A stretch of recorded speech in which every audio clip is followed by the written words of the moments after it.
Mr. Gilad Atzmon, welcome to Al Mayadeen TV. I'm very happy to have you in my house. We're happy to have you too.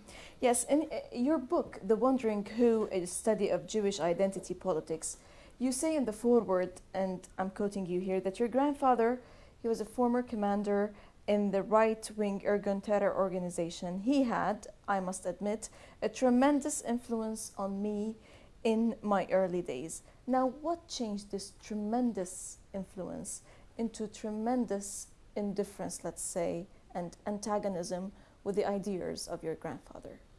I was raised to believe that there is really something unique about Israel, about the Jewish state. I was raised to believe that we are a new breed, we are a new kind of productive, authentic, genuine, because the whole idea of Zionism was to bring a new Jew to the world, not a moneylender, not a banker. This is Zionism, this is not me presenting Jews as such. Jews that are connected to the land. And I was sure that I would become a farmer. I was always, and I'm still, obsessed with work, being productive. So in a way, I'm very consistent with my Israeli patriotic upbringing. However, at a certain stage, I realized that everything I had, everything I possessed, was on the expense of someone else, of the Palestinians. How did you realize this? Lebanon war was a very big shock for me because this was the first time where I saw Israeli army, how brutal it could be. I realized that as much as we wanted to believe or presented Israel, or Israel was presented to itself as a humanist military force, the IDF. In the early stages of the war, just seeing Israeli soldiers, I'm saying it for the first time, it probably would shock a lot of people. Israeli soldiers taking pictures on Syrian tanks along together with Syrian dead bodies. How was your affair with Israel and Zionism over? I saw quite a few devastating incidents in '82, and beside the entire war was nothing but the Israeli aggression. We all remember how many thousand Lebanese lost their life. I was in the Air Force. I saw footage of Israeli airplane footage of Israeli pilots bringing down houses, neighborhoods. But I think that the most critical event for me was my visit to Ansar in '84. Ansar was basically a concentration camp, not very different from Dachau or Guantanamo Bay. It was a concentration camp for people who are regarded as political enemies. There were no charges pressed against any of the prisoners. Thousands of them, every Lebanese summer, 44, 46 degrees. They're all surrounded by barbed wires. I was standing there What did you in do uniform. there? I was actually at the time in the Air Force military band, and we came to give a concert. and To entertain the Israeli to entertain the soldiers. Israelis, you know, so they can continue To do their job. to do the job in kind of a smile on their face. What I saw we were taken a short, a kind of tourist scenery trip in the camp, and at a certain stage we arrived at a flat land, looked like a football pitch to me, and we were surrounded with cubes, like 12 or 18 kind of concrete cubes, very small, 1 meter 20 long, maybe 1 meter high.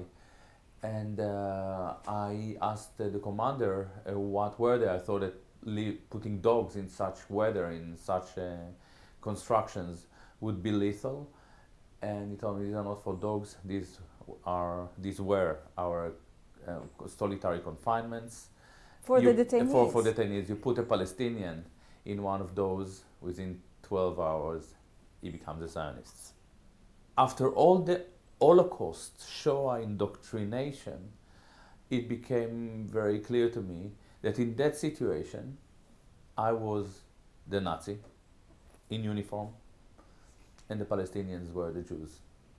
And it was just before I finished my compulsory duty, and it was already clear to me then and there that I will have to leave Israel unless something changes. There was no room for me to be part of it. So this was then when you left Israel, and it was the same time when you denounced your Israeli affiliation. It still took me 10 years to leave Israel completely. In 94, at the peak of the Oslo Accords or fantasy, this is where I realized that it is a lost battle. When I saw what were the fruits of this peace enthusiasm within the Israeli society, they basically pushed the Palestinians to the corners. They told them, listen man, forget about returning to your land, forget about that, forget about all of it. I realized that even if there is peace, even if it would have been a success, I really didn't want to be part of it. Mm-hmm. By then I realized that I was living on Palestinian land, that I enjoy my Western ideal life on the expense of millions of refugees. I didn't want to be part of it, and I left then. You said in one of your articles, and actually in your book too, that as you were living there in occupied Palestine, the Palestinians were invisible to you. What does that mean? As a young, definitely. This is pretty shocking, but... how were they invisible in this sense? They're as invisible as 1.5 million Iraqis.